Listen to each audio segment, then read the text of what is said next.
Erev Tov, and such an auspicious and special evening, the culmination of the day of the passing of the Gaon HaMekubal of Levi Yitzchack, Alav Shalom Schneerson, the father of the Rebbe Shlita Melech Ha'Moshiach. And in honor of this day, the 20th of Menachem Av, we'll be focusing tonight on his on stories that speak of his image and how great an individual he was. He literally stood up against the entire communist regime in his days, and not only that, but he was there for every single Jew. He was there in order to go and to have self-sacrifice for the greatest of Jews or the simplest of Jews, as far as their knowledge of Torah and study of the Torah and the observance of the mitzvahs that were concerned. And there are many, many stories that are well known. Maybe we'll focus on some of the stories that are not as well known in order to go and to understand who we're speaking about. Who is this image of Rav Levi Yitzchack Schneerson, alav shalom? We know he was the Rav of Dnepropetrovsk, which was then called Yekaterinoslav. And being the head rabbi there, he had great responsibilities, a great amount of obligations.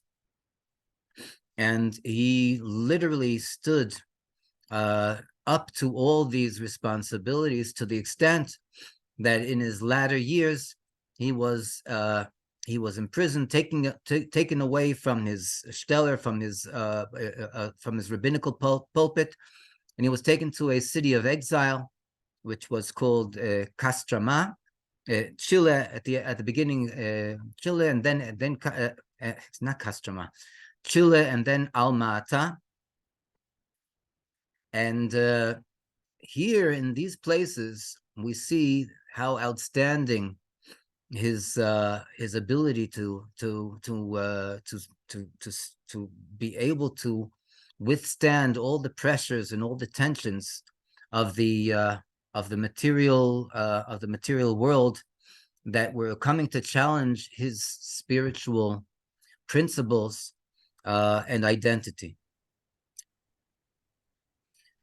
First and foremost, when we're talking about the place that he was, we said, we mentioned Chile and Alma-Ata.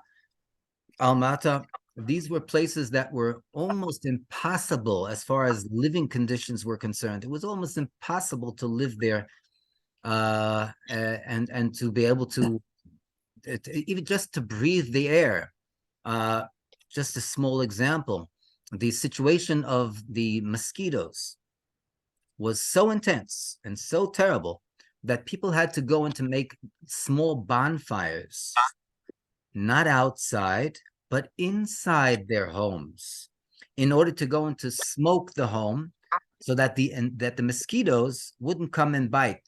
A, because it was a terrible pestering thing. They had really big mosquitoes, and B, because these mosquitoes actually also had Rahman al-Litzlan sicknesses that people did not want to catch.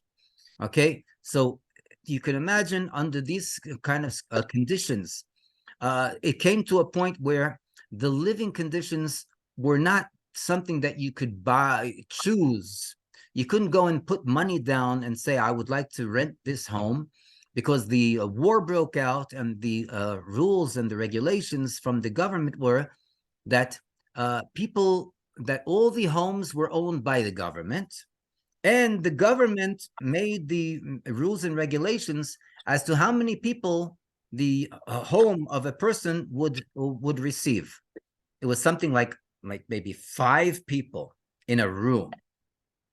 But there was a person who was not Jewish, but Rav Levi Yitzchack found favor in this person's eyes, and he maintained as much as possible he maintained as much as possible the living conditions of Rabbi Levi Yitzchack and his Rebbetzin Chana, until there was a situation where the woman that they were renting from, her daughter and her two grandchildren arrived, and she wanted to put them up in her home. And she went to the person that was in charge. This was the person that favored Rav Levi Yitzchak and gave him the good, at least the reasonable living conditions. In other words, him, Rabbi Levi Yitzchak, and his Rebbetzin in one room in the apartment, and they were pushing, sending letters to the government until he didn't really have too much of a choice. And what did he do? Listen to how a chassid of Ummas Ha'elam, of the nations, how such a person acts. He went and he found a woman. And this woman, who had also a child, he went and he signed her up to be part of the living quarters of, in other words, the room in the apartment of Rav Levi Yitzchak and the Rebbetzin. She was a very edele, in other words, a very soft-spoken person, of good attributes. And she arrived at the woman's home, at this person who wanted to put her daughter and the two children into the apartment, into the room, instead of Rav Levi Yitzchak and Rebbetzin Chana. And she showed that the government issued her a place in the room of Rav Levi Yitzchak and Rebbetzin Chana. This woman, she wasn't able to stop the situation. It was issued by the government. And so the woman went and she entered the room of Rav Levi Yitzchak and Rebbetzin Chana. She came in, she looked around, she saw who was inhabiting the room. She took the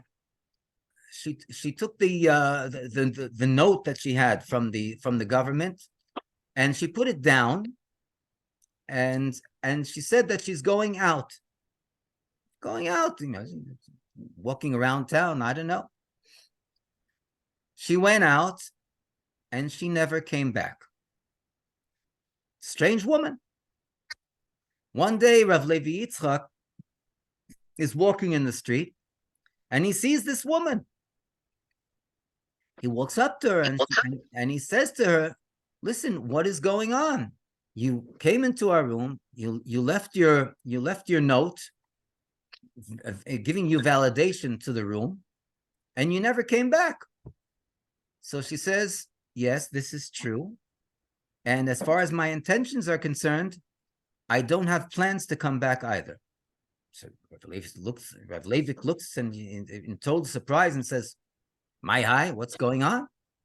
And then she says, "Allow me to explain.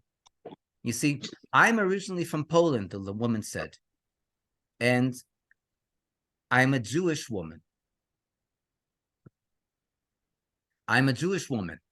And when I needed to leave Poland in order to escape the Germans, Yimach Shmam, so I went and I put in order new papers under another name, and that's what allowed me to come all the way here to Alma Ata. Now that I'm here, I needed a place to stay. So I went to the person in charge, and this person in charge told me, listen, go to this place, and that's the place that you're going to be able to stay. And he put me up by you because he saw a person that is, soft-spoken, quiet. So he believed that I probably wouldn't interrupt your affairs. When I entered the room and I saw who I'm dealing with, a great rabbi like yourself and a holy woman like your Rebbetzin, I immediately made the decision that I'm not going to be staying in your room. Says, where do you have to stay? She said, don't worry. I was able to go in to set up another accommodation. And what about your place? She said, as far as that's concerned, you're welcome to keep the note that says that I live here in your room. And if anyone, like the owner of the home, comes to you and says she wants to put in her daughter and her grandchildren, you say it's impossible. Here, this woman stays here, and there's no room for any more people. And that's how the accommodations were regulated for Rav Levi Yitzchack and Rebbe Tzimchana in Alma-Ata.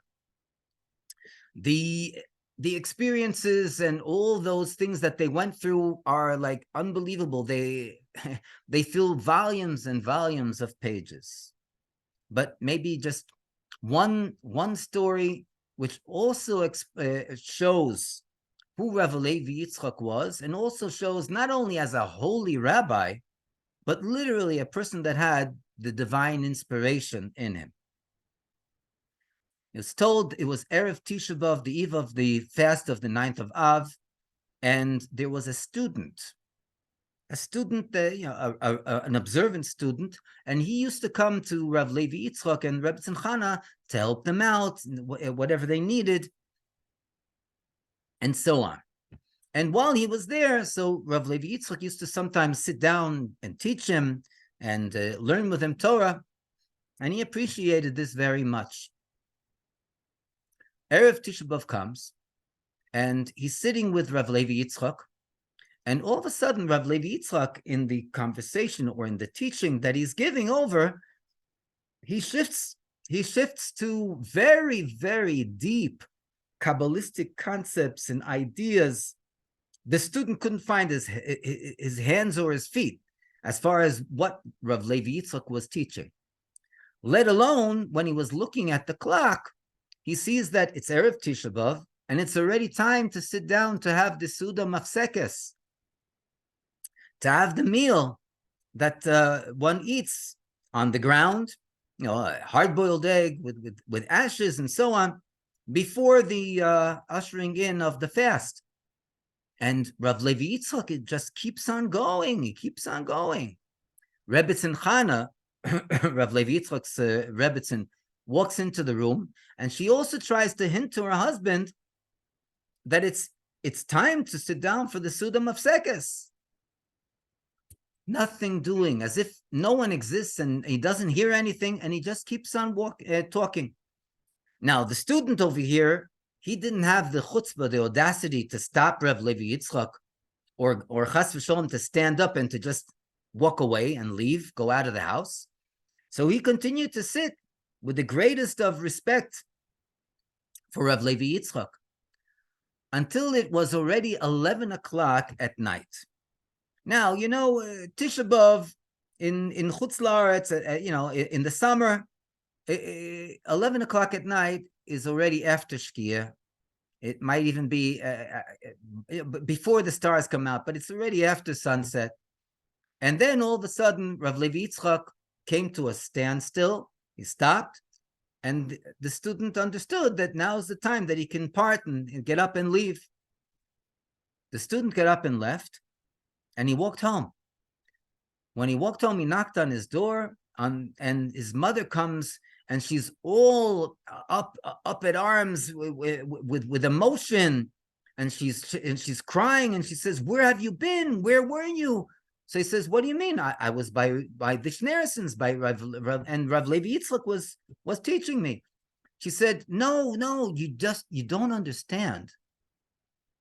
Until literally a few minutes ago, the entire afternoon and evening, there was a car sitting outside our home, and there were 2 KGB agents waiting, and I knew they were waiting for you." And why were they waiting for him? Because as we said, the Second World War had already broken out, and all people of those ages, especially, were being recruited to the army. Now he, the son, was dodging his recruitment, And they found out, the government found out, and they were about to go in to grab him and, against his free will, take him to be enlisted to the army. And literally just before he came home, they gave up, they drove away. At this point, the son already chapped, he already understood why Rav Levi Yitzchack was keeping him so long in his home. And to the extent that one of the major customs, major minhagim of Tisha B'Av, eating the Suda Mafsekes before the ushering in the fast, he allowed himself to miss, and he allowed also the student, the bacher, to miss, because it was a matter of pikuach nefesh. It was a matter of life and death. If he would have come home minutes before he did, he would have been grabbed and taken away, and who knows what would be his end. And this is one of the many stories that we see that Rav Levi Yitzchack showed incredible not only wisdom, but Ruach HaKodesh, divine inspiration. Another story that's told, and with this we'll end for tonight. There's so many stories. We're told of a woman in the town where the Rebbe was staying, and her son, Lo Aleinu, was very, very ill. The doctors gave the son literally hours, if not days, until he would return his neshama, his soul, back to heaven. And the woman came and she brought her son, and she asked Rav Levi Yitzchack to give her a bracha for her son. Rav Levi Yitzchack looked at the son, and he looked up at the heavens. He looked back at the son, and Rav Levi Yitzchack said to the woman, to the mother, that the son will have a very long and good life. No, Rav Levi Yitzchack said the mother was in good spirits, but the son was still not well. She took her son home, and not only did the son recuperate and get well from against all odds that the doctors gave, but the son lived to be 71 years old. We know that King David lived 70 years, and it's told that the years of a person's life is basically initially 70 years. He lived to be 71 years old. Again, an outright blessing and miracle as far as Rav Levi Yitzchack was concerned. There's one last thing. There was a booklet that came out in honor of a wedding, and it speaks about Rav Levi Yitzchak's teachings from the Kabbalah in regard to the holiday of Purim. And this was printed up. One of the tidbits, we'll call it, in this booklet is in regard to the fact that Rav Levi Yitzchack starts speaking there, and he capitalizes on the holiday of Purim being a holiday which is mashve godol vekotten. It brings equality between the greatest of and most righteous of Jews and the most simplest of Jews. And this was something that the wicked Haman HaRasha literally objected to. Where do we see that Haman HaRasha objected to equality? Because it says when Haman came home from the first mishta, from the first feast that Esther made, so he says to his family, oh, he was invited and so on, but all this, kol ze einay shove li, it's all not worth in my eyes, it has no value, as long as Mordechai, the Jew, is still around. Now, the word that he uses, the terminology that Haman HaRasha uses is einay shove li, that it is not value to me, it's not of value, but the literal translation of the word shaveh means it's not equal. And here according to what the Zohar says, what Rav Levi Yitzchack explains from the Zohar, here Haman expressed his objection to the concept of equality between people. He had such arrogance, such gaiva, that it didn't allow him to lower himself from his pedestal. And so this is exactly what, according to Kabbalah, what it seemingly was the dispute between Haman and Mordechai. We see, and this is the continuation. Rav Levi Yitzchack says that from the descendants of Haman came a great Talmudic scholar. This Talmudic scholar's name was Rav Shmuel bar Shilas.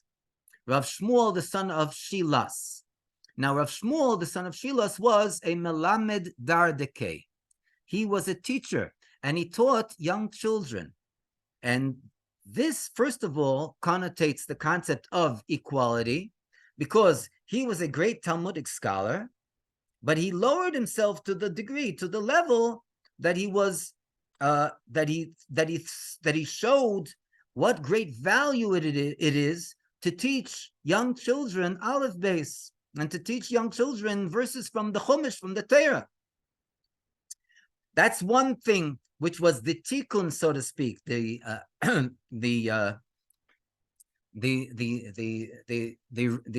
repair of Haman HaRasha's mistake.